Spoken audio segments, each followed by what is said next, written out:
beautiful island where there's so much to see. Every corner I turn, there's something there to remind me of my beautiful nation and what it means to me.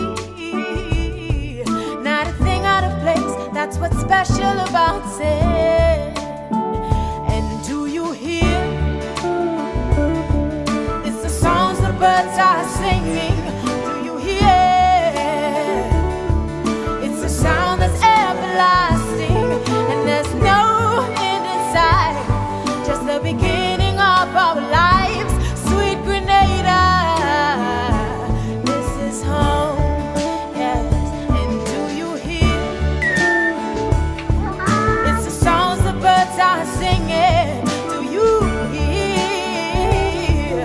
It's a sound that's everlasting, and there's no end in sight, just the beginning of our lives. Sweet.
Okay, people, welcome Grenada, welcome Trinidad and Tobago, Carrico, Petite Martinique, and the rest of the world.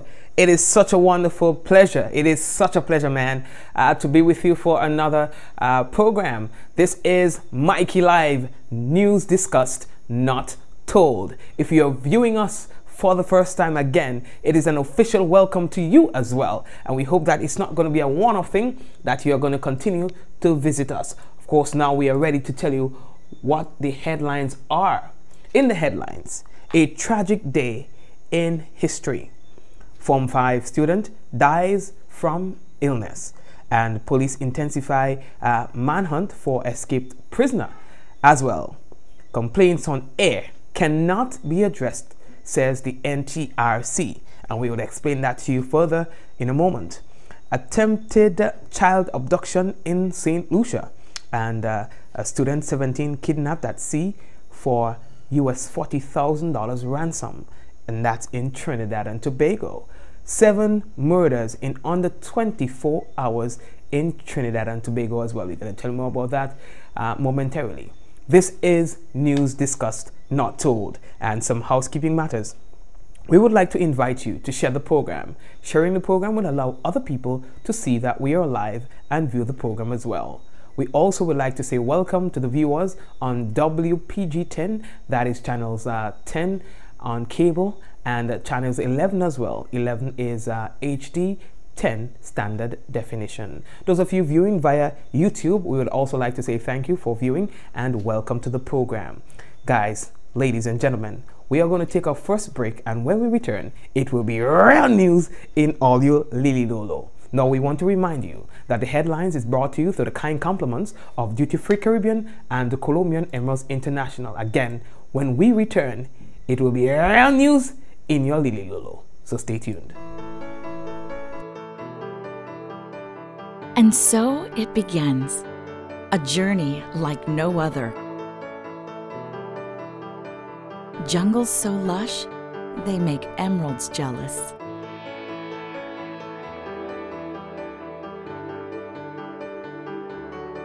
Water that sparkles like diamonds.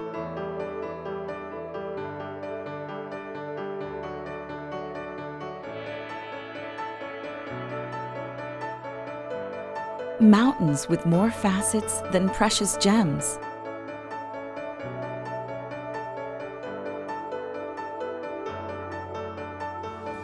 This is where good times are had, where love is strengthened, where memories are formed.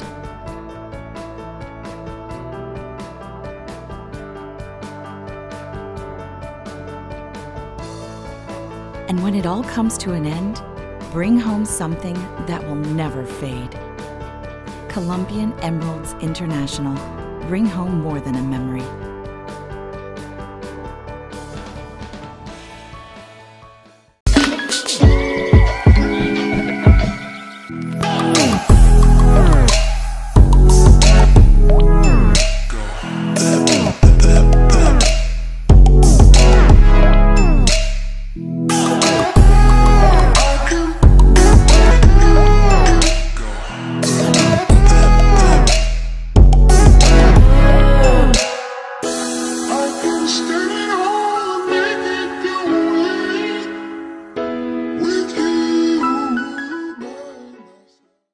Cricket action is back!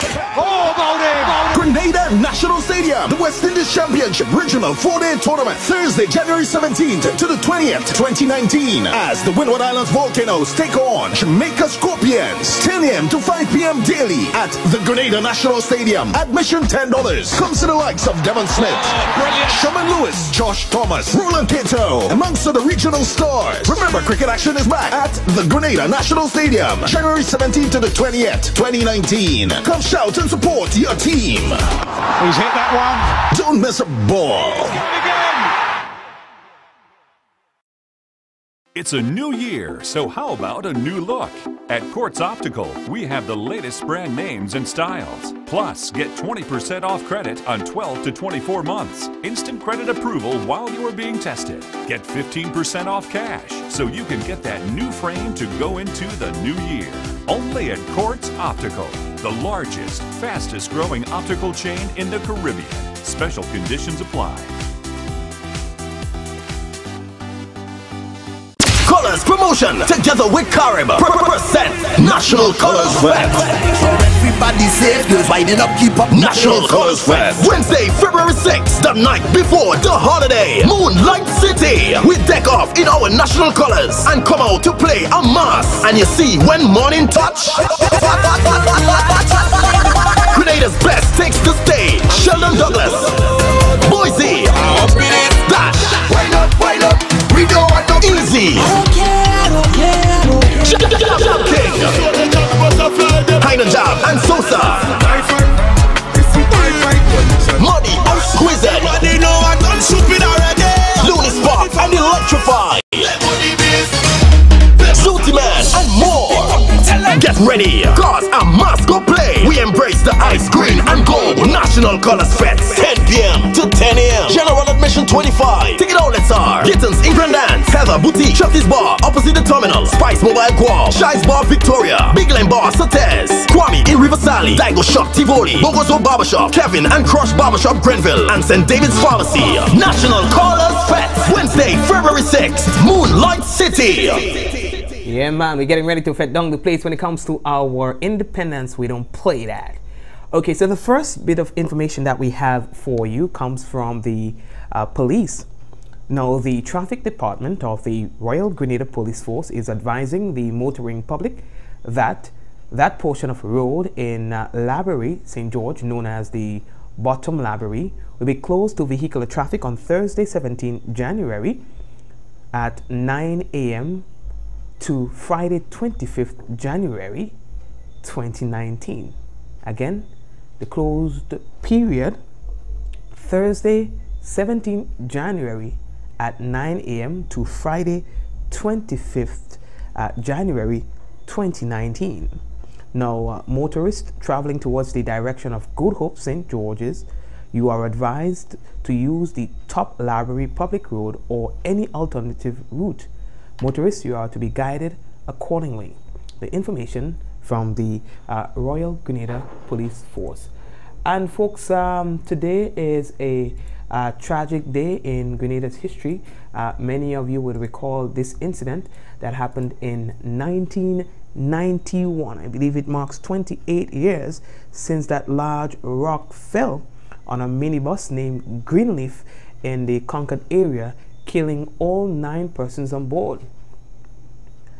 The accident took place on January 16, 1991, and to date is the worst accident in Grenada's history. Now, the bus was en route to St. George, coming from St. Patrick. And you guys, some of you may remember that tragic day, all right? Yeah, there were a lot of sentiments expressed on the radio. There were a lot of talk about how it happened. There was one person who said that they usually take the bus and then they didn't take it that morning, and they gave all the story as to why they didn't take it. There were a lot of stories surrounding this incident. When I think of this incident, I also think of that incident that happened in the Livera area. I don't think we recognize that incident enough either, where several persons, young persons in fact, on an attempt to go to Carriacou to experience the carnival, did not make it. When the boat overturned, some bodies were found and others were never found. We are moving on. Folks, the next thing that we have to tell all you boys, cricket action from tomorrow. So we spoke to Rupert Hollis, Mr. Rupert Hollis, and he's the operations manager of the Windward's Cricket Inc., and he's also the treasurer of the Grenada Cricket Association. All right, now from tomorrow, people, from tomorrow to the 28th, the West Indies Regional 4-Day Championship will be taking place here in Grenada. Now, the Windward Islands Volcanoes will be playing the Jamaican team, the Scorpions. People, it's a 4-day tournament, and listen, they're asking all Grenadians to come out to this one. They say cricket has been dying in Grenada, people. There'll be 5 Grenadians playing. Devon Smith, Dennis Smith, Roland Cato, Josh Thomas, and Shimon Lewis. You understand? Here's Mr. Hollis.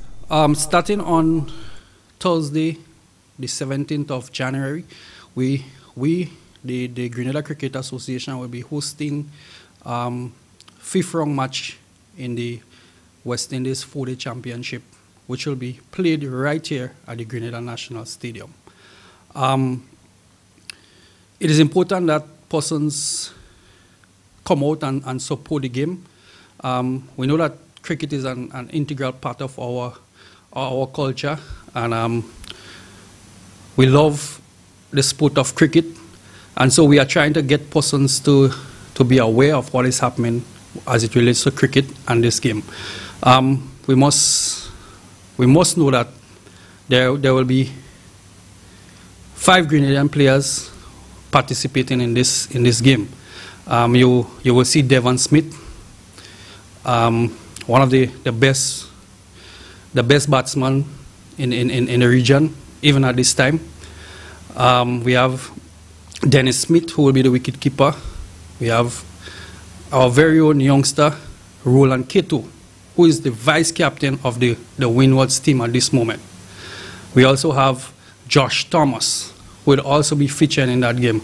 And our very own West Indies selectee, who played Test cricket recently for West Indies, Shimon Lewis, will also feature in that match.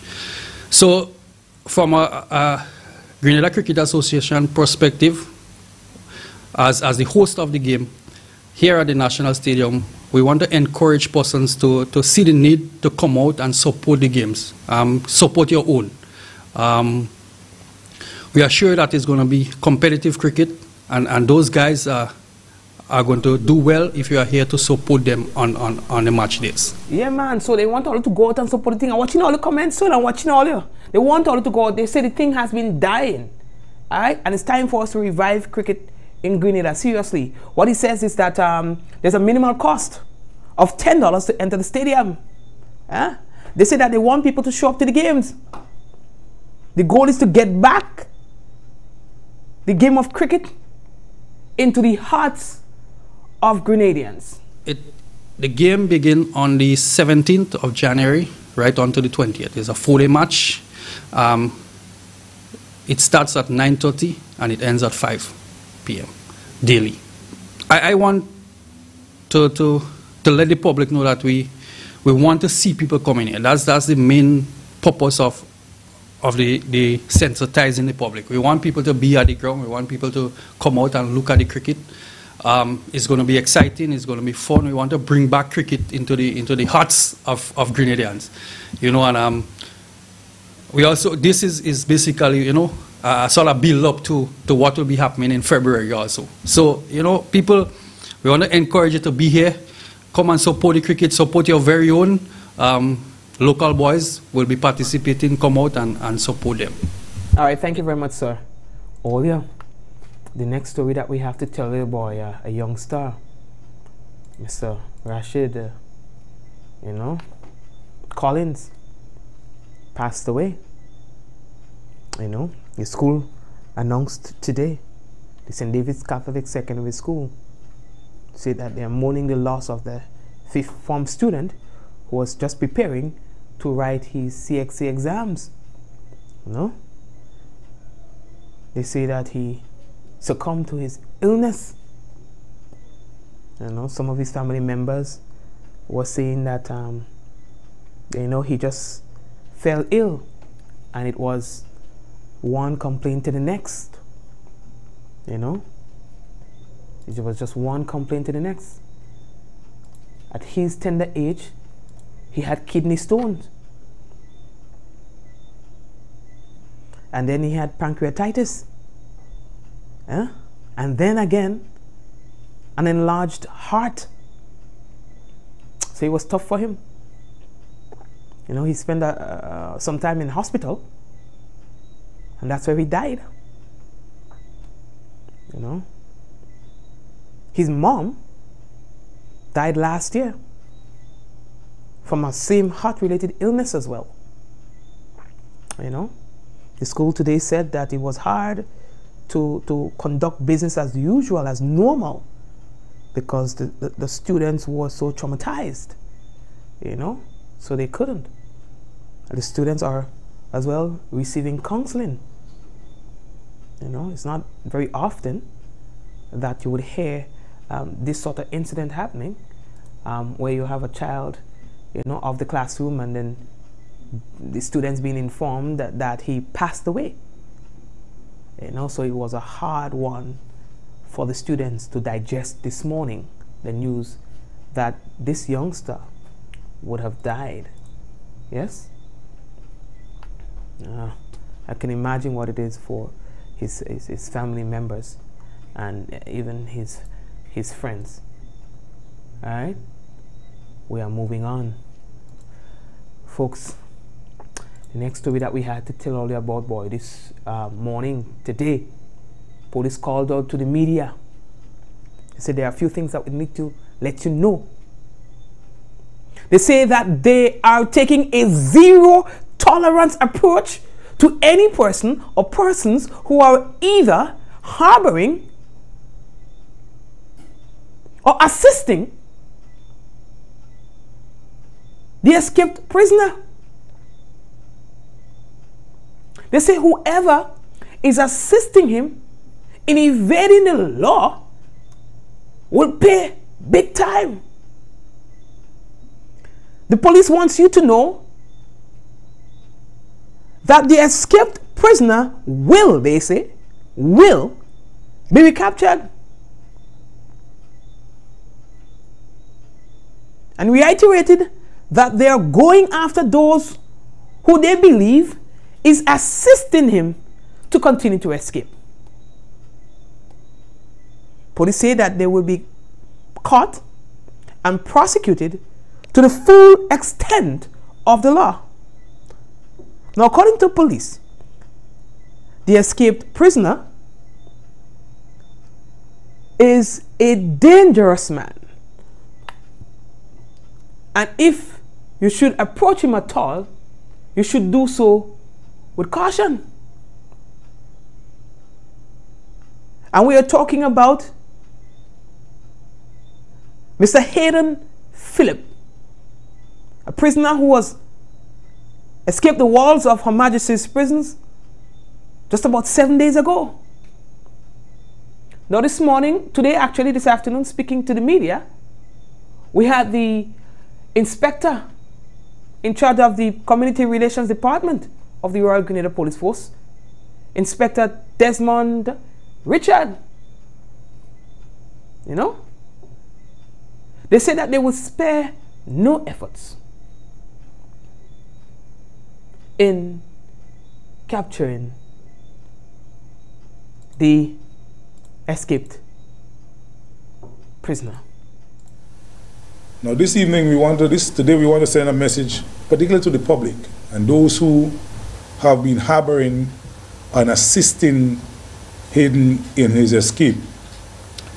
The Royal Grenada Police Force from the Commissioner's Office has taken a zero-tolerance approach. Has taken a zero-tolerance approach to any person or persons who are either harboring that prisoner or is assisting him to evade law enforcement. In fact, let it be known that Hayden will be recaptured. And we're also going after those who we believe is assisting in his continued escape. The Royal Grenada Police Force is letting those persons know that they will be caught too, and they will be prosecuted to the full extent of the law. They say that they want to take the opportunity to advise the public that Hayden is a dangerous man. So we want to advise persons out there, Hayden is a dangerous prisoner, and he must be approached with caution if it cannot be avoided. If it can be avoided, then please, we would have sent out information already as to where to call, but I'll repeat that again. Please call 440-3999 or Police Emergency 911, or you can call the CID department and numbers 440-3921, or you can even call the prison if that's okay, and 440-7038, that's 440-7038, or 2290-98, or 7425. What we have understood, apart from persons assisting him, is that he is moving from one point to the other, and so this is a general information to persons to get familiar with the face of the prisoner, and that's a person that does not know who he is. So as the media puts up the information, get familiar with his face, and we're asking again, once he is sighted, please inform us that we can recapture him. All right, and Hayden, I mean, everybody watches Mikey live, so I'm just saying, if you're looking at, well, we know that you're looking at the program at this point in time, so here's what to do. All right, I believe that the police coming out today means that they mean business, and we'll just advise you to please turn yourself in, you know, and it will be best for you and your family and you know, and your friends if you turn yourself in. All right, bro? All right, yeah, turn yourself in, because it seems like them police, they mean business. And I mean, and when you hear Grenada police turn up the place, it's a real turn up. You know what I mean? Oh yeah. According to police, Hayden was serving time for robbery, and in the past he has committed some serious crimes such as rape. The Royal Grenada Police Force again would like to take this opportunity to remind the general public that it is an offense to harbor, conceal, or aid in the concealment of any person who has committed a crime, according to Section 3A3 of the Criminal Code Cap 72A, Volume 4 of the 2010 Continuous Revised Laws. We are moving on. How are we looking for time? Now, from time to time, local radio and television are bombarded with complaints about telecommunication providers who these customers say aren't fulfilling their obligations to their customers. These calls range from inconsistent service, unexplained charges, prolonged periods of downtime, and the list goes on and on. Lawrence Samuel is the coordinator of the National Telecommunication Regulatory Commission. He says although these complaints may be legitimate, there is a process these customers need to follow in order to have their matter addressed. Here is what he said about this. First of all, the NTRC is there to adjudicate in respect to complaints by customers between issues that arise between them and the telecoms providers. However, the way the act states that the customer must first have complained to the provider. Is only after having complained and have not gotten redress, then they should come to the NTRC. That in essence is the formal mechanism that exists relative to complaints. And there's a specific requirement for a customer who is going to make a complaint in that formal way, wherein they need to be the account holder and they need to be able to provide information in relation to that account.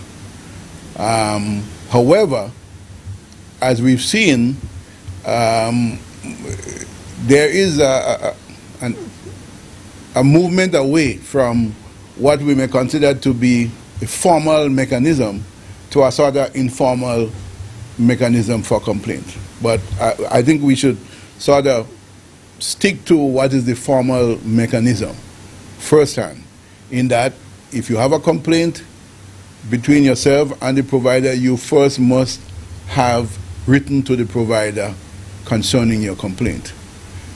We have a full regulation that deals with the whole process of complaint, dispute resolution, that regulation is called, and it deals with the whole aspect of complaints, not only between customer and provider, but the dispute resolution regulation also deals with complaints between provider and providers. Even so, if you have you can also have a dispute between two providers, and the dispute regulation also deals with that kind of dispute. But one of the fundamentals there is that there must have been an interaction between yourself and the provider. The aggrieved party must have consulted with the other party before the matter is brought, and based on you not having redress, then you come to the NTRC. Okay. All right, thank you, sir, for that explanation. Now, Samuel explained what is required by law of the companies when processing complaints. So a moment ago he was talking about what the customer should do. Now he's talking about what is required by the providers whenever you complain. There is a particular methodology in that if you call and make a complaint to the provider is required to complete a complaint form, because based on the provision of that complaint form to the NTRC in the formal mechanism, which starts the process of us adjudicating in a matter between you and, so that you would have gone to the provider, you would have complained, there would be a record of the complaint, the date and all of the details relative to the complaint, and after a period, I think the regulation speaks, 30 days. If you have not gotten redress in 30 days, then you have a record which you can bring to the NTRC, and the NTRC can then move forward with either taking the complaint and writing to the provider with some cover and saying, okay, we have received this complaint from X customer. We would like you to use your best offices to rectify whatever situation that occurs that has occurred in respect to that customer. No, remember, he's making these comments on a backdrop that several persons, hundreds of persons, or probably thousands over the years, continue to expect some sort of redress by calling radio stations and the TV stations expressing what their problems or their grievances are with these telecommunication providers. Now, what they are saying now is that persons have followed the process, and in almost all of these cases where the customers would have followed the process, they would have gotten results to the satisfaction of the complainant. There have been instances where people have had issues. They have written to the provider and not gotten redress, and they have, in fact, they have called us and we have directed them to, yes, go send another correspondence to the provider, but also send it to us. And we have been able to then take that correspondence and relate back to the provider and say, hey, we have received this complaint from X customer, and we would like something to be done about it. And in almost all cases that we've had so far, where there has been that interaction with the NTRC, and the NTRC has in fact written to the provider concerning the complaint, there has been redress to the satisfaction of those persons who have done and followed the sort of process that we have asked them to. But they and the NTRC say that they understand that sometimes people want to make the process a little easier for themselves. So what they have done is they have set up a website that is going to allow people to submit complaints to the NTRC, among other services. We have Lyndon Telesford, the IT specialist, talking about that. The NTRC, like a lot of organizations, has its website online representing some of the services and functions that the NTRC covers. If persons were to visit there, they can get a clearer sense as to some of the functions that the NTRC is here to perform. I know some of the questions surrounding customers really is what the function of the NTRC is, and if you go onto the website www.ntrc.gd, persons would be more aware of some of the functions and also have access to some of the regulations so that they can educate themselves a bit more on some of the processes that are involved relative to complaint submission and otherwise.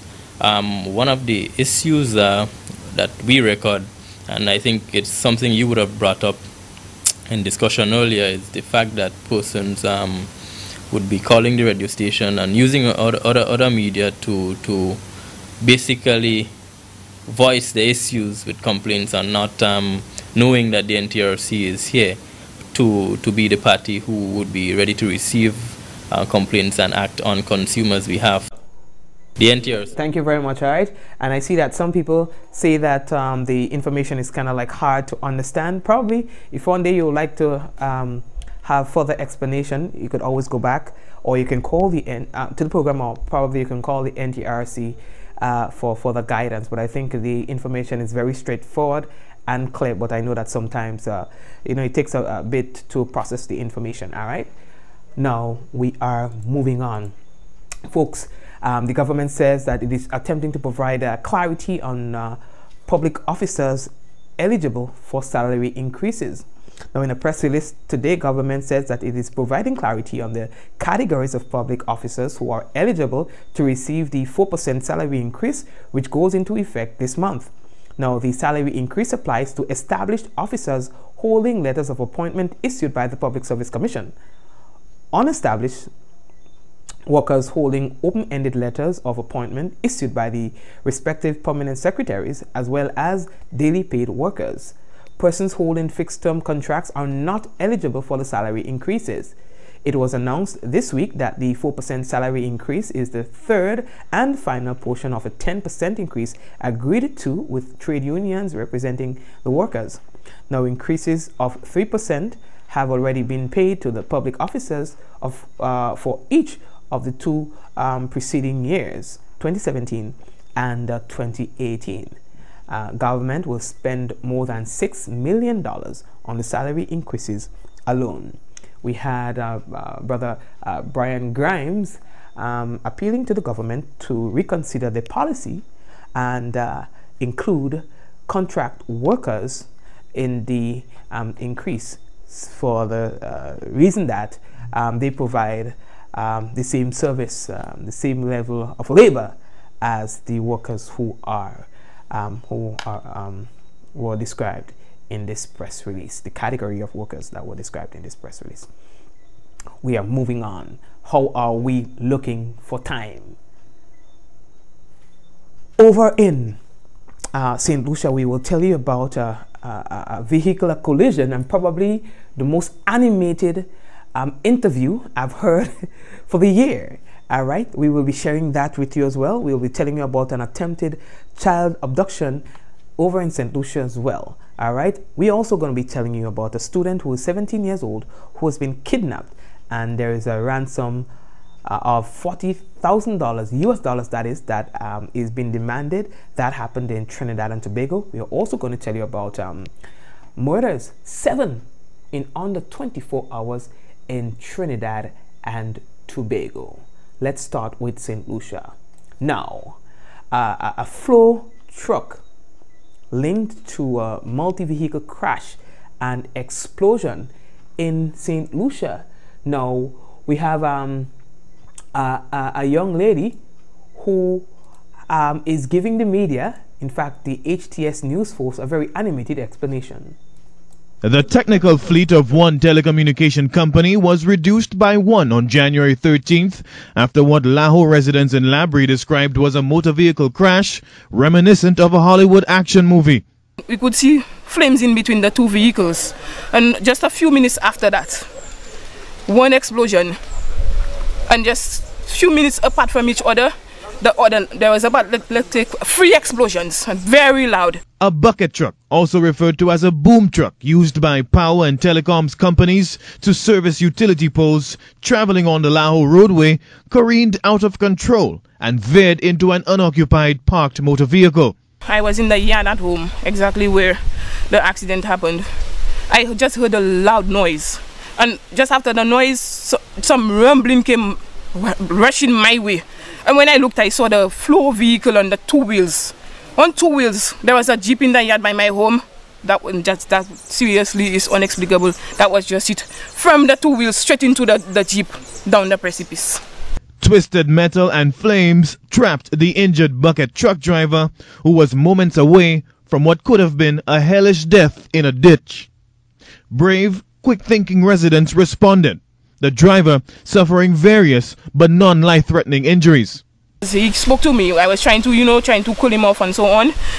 He asked me to put my hands on his head. He had some head blows, his leg got some blows, and his thumb got broken. Both vehicles were torched by the time fire crews arrived on scene.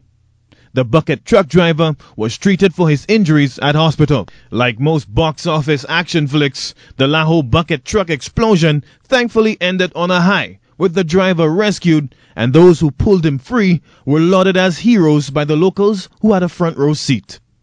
Rihani Isidore, HTS News Force.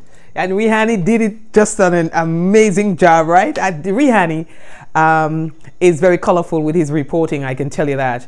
And it was just a perfect report. This girl who was giving the report as well. Oh my. Okay, St. Lucia. The family of a 9-year-old boy has alleged a masked man made a daring attempt to kidnap that child on his way from school. Yeah.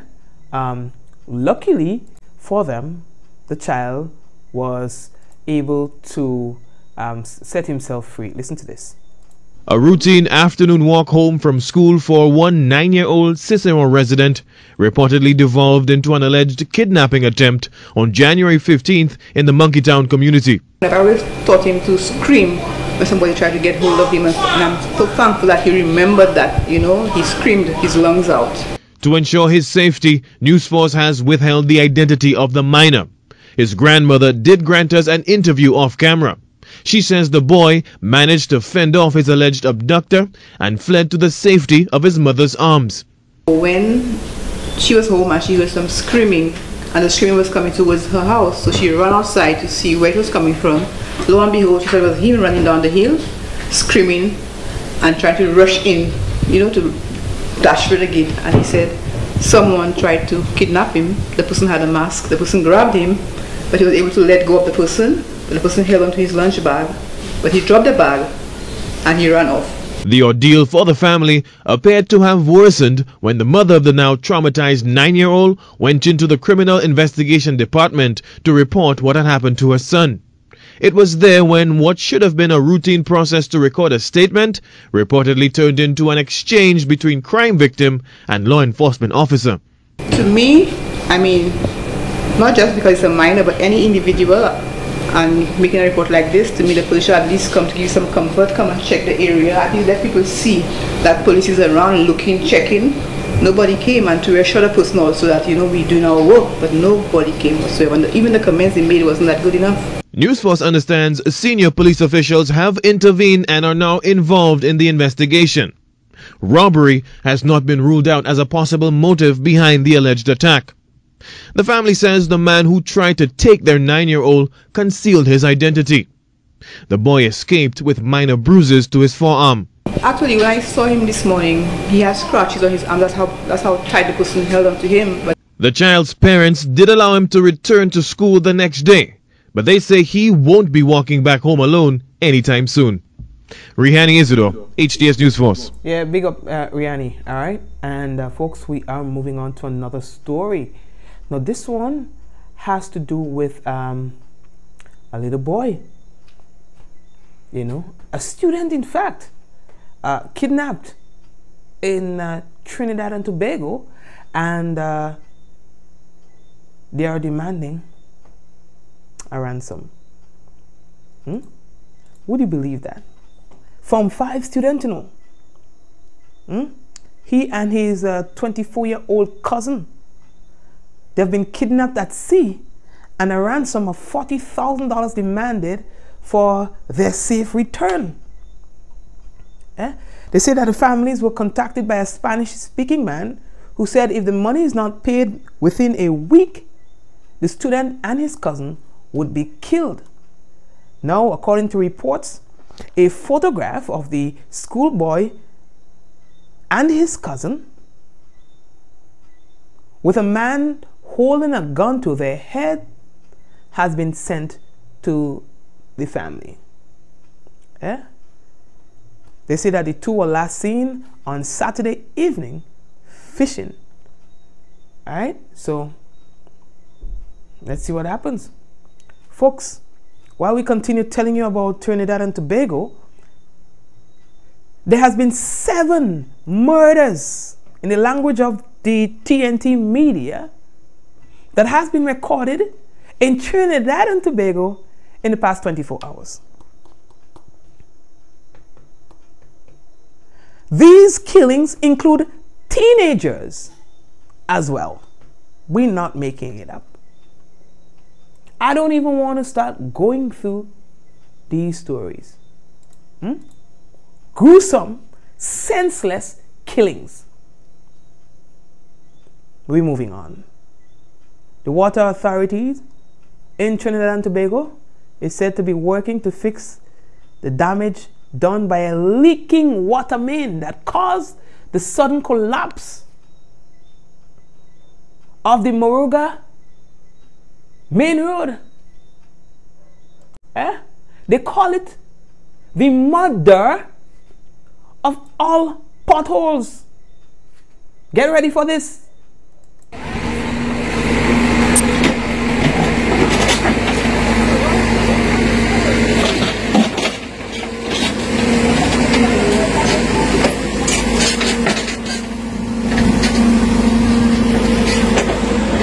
People, Sister Moruga, Francis Lovell, the Green, people ain't making it up. I ain't making it up. There's a pothole. No, we can't laugh. Huh? Would you believe? They say this was caused by a leaking water main. Eh? Nah, man. A lie I tell. Eh? I leave that talk there. Eh. Will I never see more a pothole people?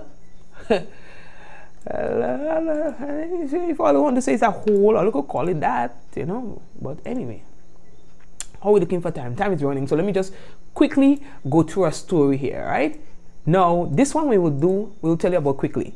The Prime Minister of Trinidad and Tobago is calling on parents, teachers, and students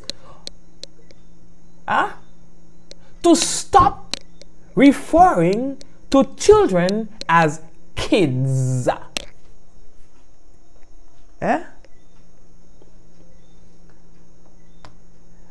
He announced that that was his pet peeve. Recalling his own experiences as a child, listening to his visiting aunt from the United States who used to visit them and used to call him that. He said that he used to wonder why she would refer to children as kids. And he wants people to stop. He said, goats have kids. People have children, and they are called boys and girls. Can you help me to get rid of them referring to you as kids? Your parents are not goats. That's American slang that we picked up 60 years ago, but it's time to give it up. I ain't making it up. I ain't making up serious as a judge. Oh God, I really ain't that serious, but I get your point. Now, people, Theresa May belly may be boiling.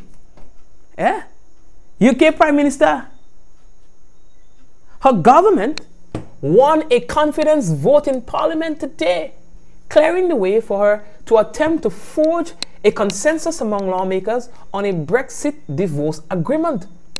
Now, lawmakers voted 325 to 306 that they have confidence in May's government just 24 hours after they handed her Brexit deal a crushing defeat that left Britain's exit from the European Union in disarray 10 weeks before it is due to leave.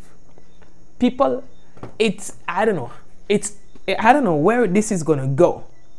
Alright? They have confidence in her leadership, but when it comes to her Brexit deal, nothing nagasa. Yeah? Nothing nagasa. Folks, why not take a quick break, and when we come back, the national report, and as well, what we would have for you too is the weather. Some of you are yet to share the program, and what we're asking of you is to share the business. All right, we're coming back. It's a new year, so how about a new look? At Quartz Optical, we have the latest brand names and styles. Plus, get 20% off credit on 12 to 24 months. Instant credit approval while you are being tested. Get 15% off cash, so you can get that new frame to go into the new year. Only at Quartz Optical, the largest, fastest growing optical chain in the Caribbean. Special conditions apply.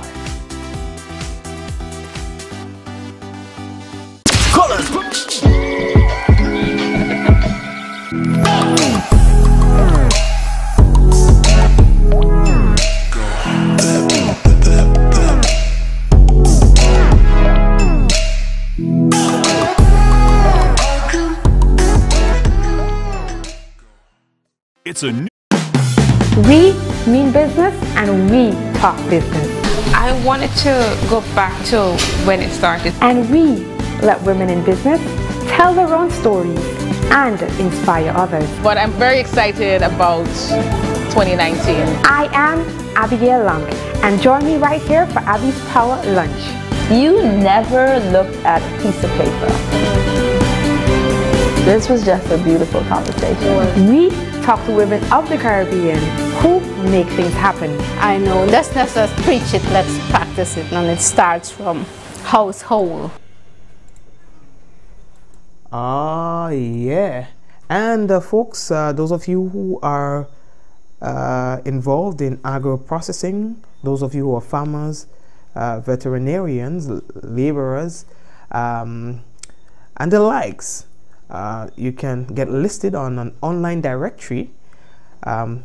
Here's what: you can go to the Agriculture Network online and get listed and provide your business with much needed exposure, and you can also get the opportunity to connect with persons from your industry as well. All right.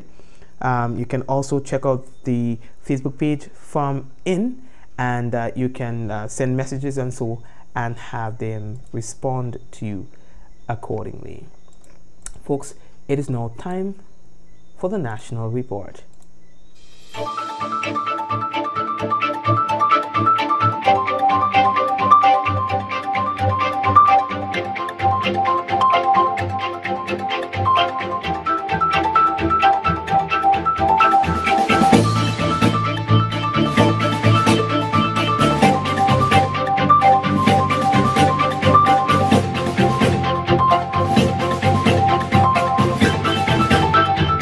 Government provides clarity on public officers eligible for salary increase. We'll have details to this story and more in the National Report.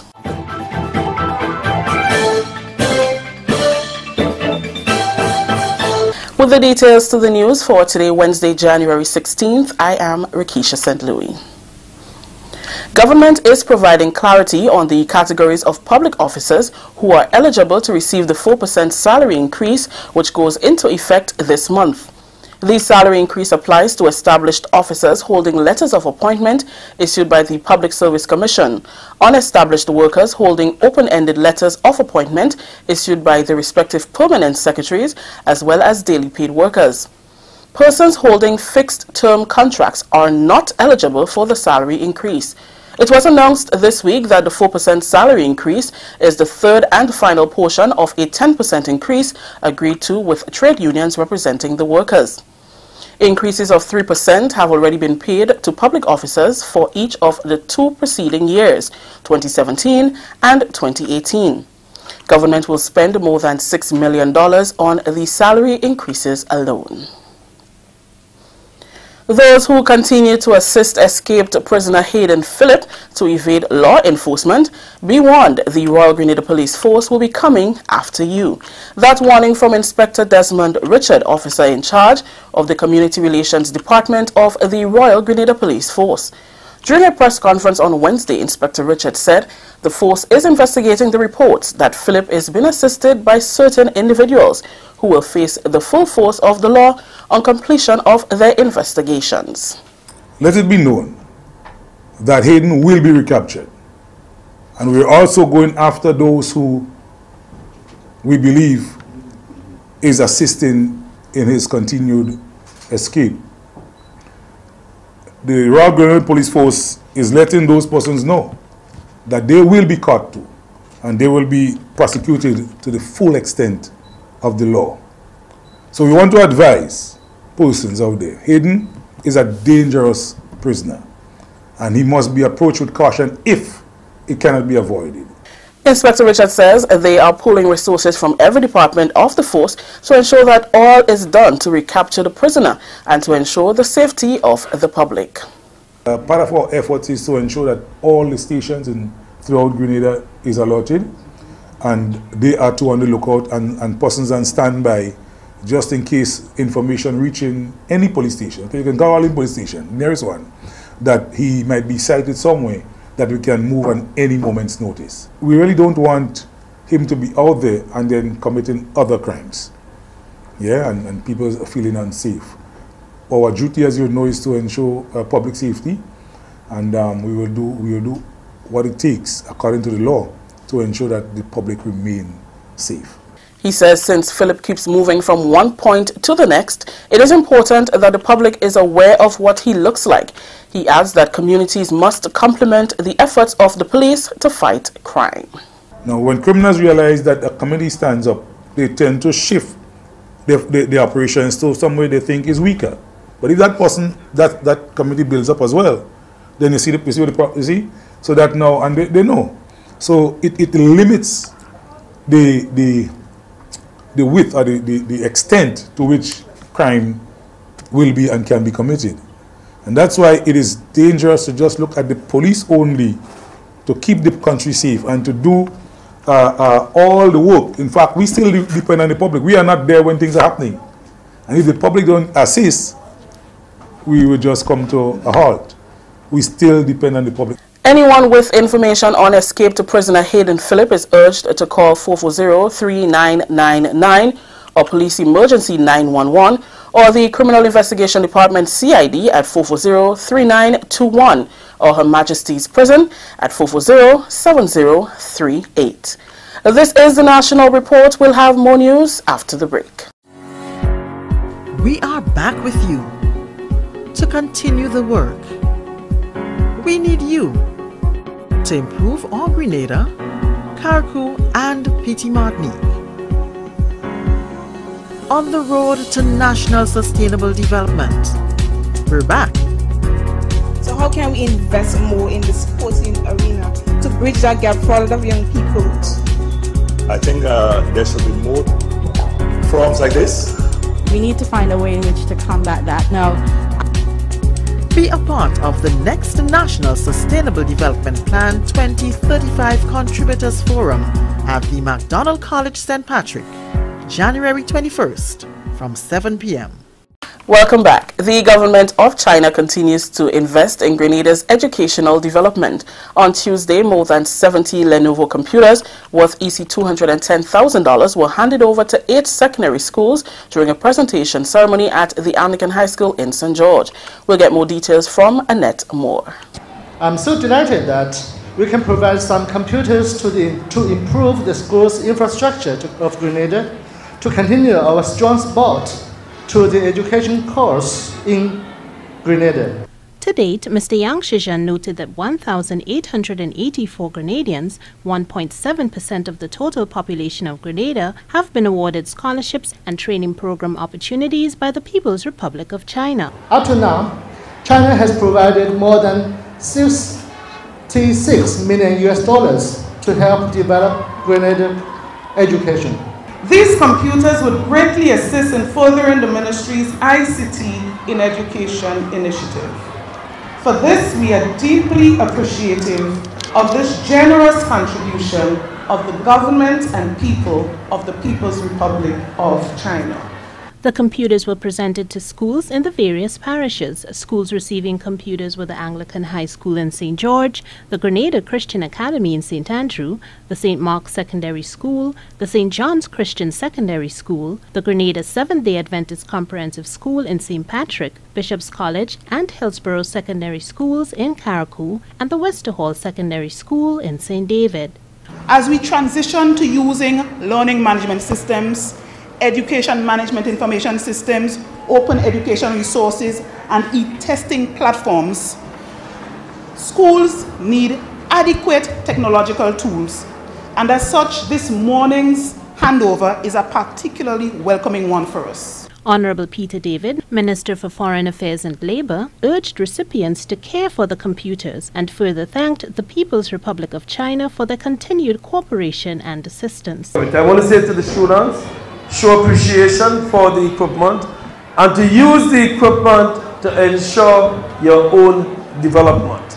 To express to you, Minister Councillor Yang, and to the People's Republic of China our deepest appreciation, not only for these computers, but for all that is being done with the people of Grenada in your cooperation with us for mutual development. This is another important action by the Chinese government and people to render selfless assistance to Grenada. The 5 ministers of government present at the function included the Honourable Pamela Moses, Honourable Kate Lewis, and Honourable Alvin Dabrio. For the National Report, I'm Annette Moore. Prime Minister Dr. The Right Honourable Keith Mitchell is of the view that the archaic structure of the West Indies Cricket Board is hampering player performance and the overall development of the sport in the region. Dr. Mitchell shared the view Tuesday evening, appearing as guest on the radio talk show Mason and Guest, hosted by international cricket commentator Andrew Mason of Barbados. On the program, which is aired live on Real FM locally, Dr. Mitchell said most cricketing nations have changed the structure and operation of their boards, but the West Indies is holding fast to an old structure. Dr. Mitchell, an avid cricket fan who still plays the sport, said it is hard watching the demise and level of performance of West Indies cricket. It is humiliating to any Caribbean person. He also cited a need for a change in the leadership of the board. Responding to a question about the most recent dispute concerning the appointment of an interim coach, Dr. Mitchell said the attitude and arrogance displayed by some members of the board are detrimental to the sport. And finally, revenue generation from the tourism sector continues to climb as the Grenada Tourism Authority improves its destination tour packages. That's according to the Nautical Development Manager, Nicoyan Roberts. In the last quarter of 2018, the Grenada Tourism Authority completed 3 major training programs geared at improving customer service and experience. Close to 60 frontline personnel were trained in introductory Spanish, French, German and Italian. They learned basic greetings and other important phrases to assist in a smoother interaction with visitors who do not speak English. Roberts says because of this investment in the personnel and the marketing strategy, Grenada can enjoy increased revenues from the sector. These cruise visitors, each one spends a little over $52 per day when they come into Grenada. Because we have done so much training in our craft sector, because we have worked and trained our tour operators, we see that these opportunities to increase the spend of the visiting cruise passenger are coming more and more to fruition. She is hopeful that more tours can be contracted as the island continues to welcome visitors to its shore. Our tour portfolio has increased. We have on offer close to 100 tours. Now the cruise lines, when we go out to negotiate business with them, they don't purchase all of the packages. However, we have seen, for example, from Princess Cruises, when they come into Grenada, their percentage of persons on tour is up to 25%. Our goal with Grenadian tourism businesses is to raise this percentage to 50%. We want to keep promoting Pure Grenada, the spice of the Caribbean, so when the passengers come and they book a cruise, they want to go to Grenada, and when they get to Grenada, they want to book a tour that will take them outside of the town of St. George's into the surrounding countryside so they can experience our waterfalls, our attractions, our agritourism estates, our spice plantations, our rum distilleries, our nutmeg processing plant, and every other unique treasure that Pure Grenada has to offer them. The Grenada Tourism Authority reports that in 2018, 7 new tours were developed following a cruise guest experience consultancy. That story just ended the national report for today, Wednesday, January 16th, 2019. Let's recap the top story. Government provides clarity on public officers eligible for salary increase. On behalf of all those who made this newscast possible, I am Rakisha St. Louis saying thank you for joining us. Until next time. Thank you very much, Rakisha, and everyone else who were part of the production of the national report. And folks, we are running out of time, and so we need to, in fact, we have actually run out of time. So let's just quickly do the weather. And tonight's minimum temperature is expected to be just around 23 degrees Celsius. We are expecting increased cloudiness overnight with some more frequent showers. Now, winds northeasterly to easterly at 8 to 18 miles per hour, becoming variable to calm at times. Seas slight, waves up to 4 feet in open waters. And that is your weather report for today. We have run out of time, so we are not able to big up many people on the program, but we want to say hi to Nels and Colette, Suzette, Delisha, Charmaine, Irma, Crispin, Kevin, Naomi, Melikizi, Rachel, Shireen, Patsy, and Deslin, Lintona, Neki, Esther, Angel, Asha, Chanel, and Ezran, Rhea as well, and Naomi, Stefan, and Rayburn, Jason, Clotilda, Melly, Lisa, Sonia, and Joy, Samantha, and what's her name, Brenda, Dawn Kojo, and Shomin, and everyone else, Kim as well. Hello to you guys, Asha and Allah. God bless you guys, and Mom. And we will touch base tomorrow, God's willing, where we're going to cover a lot more stories for you right here on Mikey Live. I'm sorry that we have to go so quickly, but we have to run. To the folks viewing via WPG10, thank you for viewing, and as well MikeyLive.com, thank you for viewing as well, and those of you on YouTube, God bless you. Good night. 5, 4, 3, 2, 1. We all say Ja. No. Take care.